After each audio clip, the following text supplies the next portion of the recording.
नमस्कार, स्वागत है आपका आवाज उत्तर प्रदेश में। मैं हूं प्रियंका आर्या। आइए नजर डालते हैं आज के उत्तर प्रदेश की प्रमुख खबरों पर। मुख्यमंत्री योगी आदित्यनाथ ने भारत रत्न पूर्व प्रधानमंत्री अटल बिहारी वाजपेयी की पुण्यतिथि पर लोक भवन स्थित अटल जी की प्रतिमा पर पुष्प अर्पण किया। कार्यक्रम के में कानून मंत्री ब्रिजेश पाठक, आशुतोष टंडन, मेयर संयुक्ता भाटिया, अपर मुख्य सचिव अवनीश अवस्थी भी मौजूद रहे। स्वतंत्रता दिवस के अवसर पर मुख्यमंत्री योगी आदित्यनाथ ने विधानसभा पर ध्वजारोहण के बाद भारत के लिए दिए गए बलिदान को याद करते हुए कई महापुरुषों को धन्यवाद किया। इस अवसर पर उन्होंने कहा कि जब हमें आज़ादी मिली, उसकी पराधीनता के खिलाफ एक लंबी लड़ाई और देश के अनगिनत बलिदानों के बाद हमें आज़ादी मिली है। देश की स्वाधीनता क्या होती है, यह देश में बने अलग अलग शहीद स्मारक और स्वाधीनता आंदोलन से जुड़े हुए स्मारक इस बात के गवाह हैं। इस मौके पर राष्ट्रपिता महात्मा गांधी को याद करते हुए नमन किया और क्या कहा, आइए सुनते हैं। वर्ष का हम सबको साक्षी बनने का अवसर प्राप्त हो रहा है। 1947 में पराधीनता के खिलाफ एक लंबी लड़ाई के बाद देश अनगिनत बलिदानों के कारण स्वतंत्र हुआ था। देश की स्वाधीनता की क्या कीमत होती है कि देश के अंदर अलग अलग स्थानों पर बने हुए शहीद स्मारक, स्वाधीनता आंदोलन से जुड़े हुए वे सभी स्मारक इस बात के जीवंत गवाह हैं।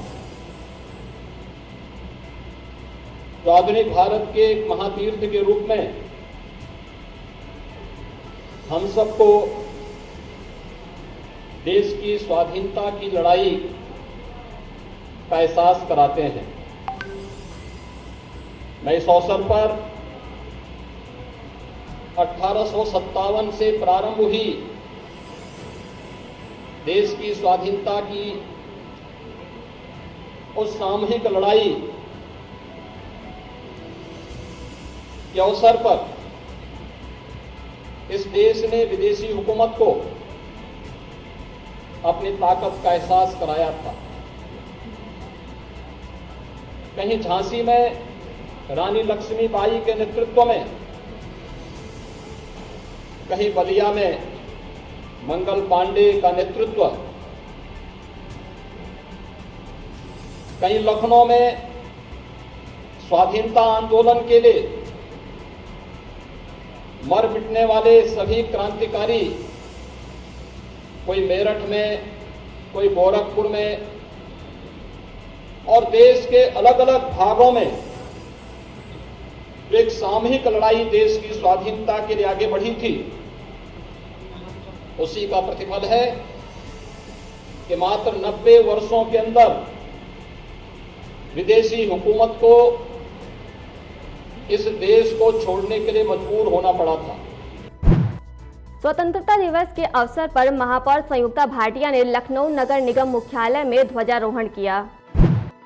विधानसभा चुनाव नजदीक आ रहे हैं तो राजनीतिक पार्टियां भी तैयारी शुरू कर चुकी हैं। समाजवादी पार्टी के नेताओं में क्षेत्र में भ्रमण और संगोष्ठी का कार्यक्रम तेज कर दिया है।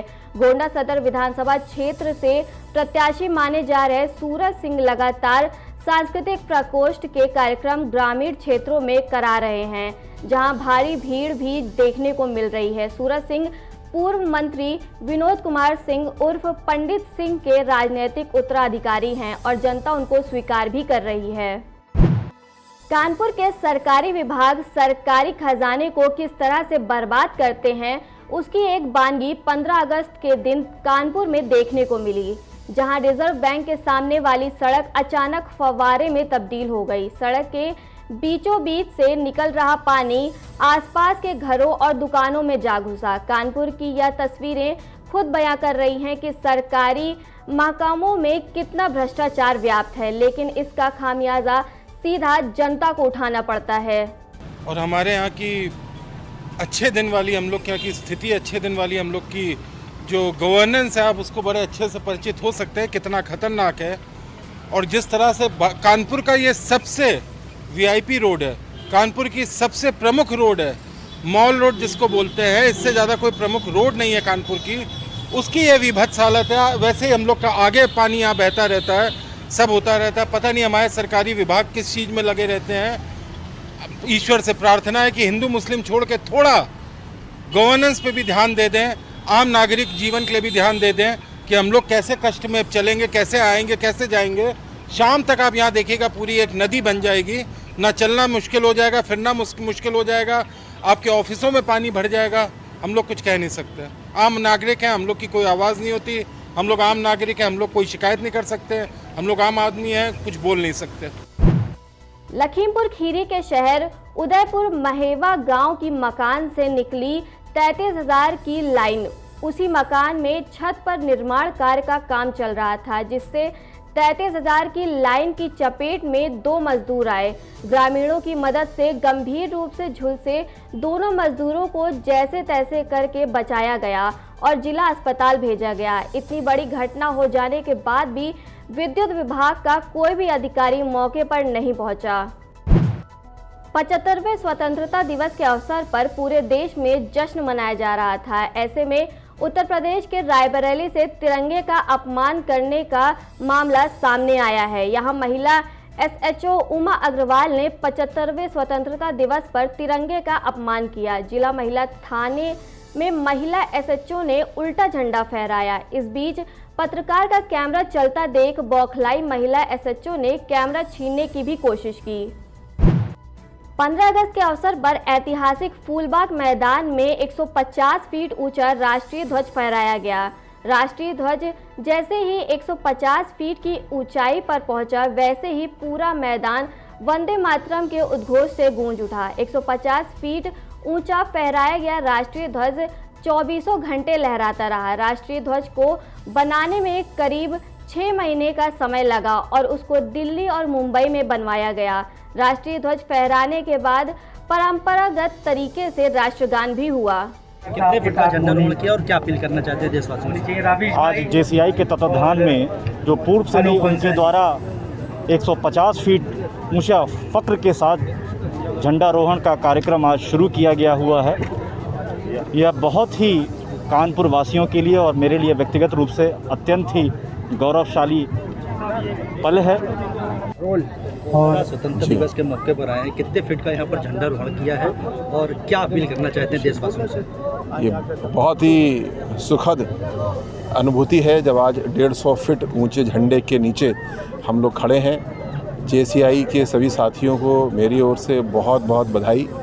आज से लगभग 3 साल पहले ये बहुत ही अच्छा कार्य किया गया। एक इतना ऊंचा झंडा कानपुर के लिए स्थापित किया गया है जो हमेशा हर पल हमको अपने राष्ट्रीय गौरव की याद दिलाता है।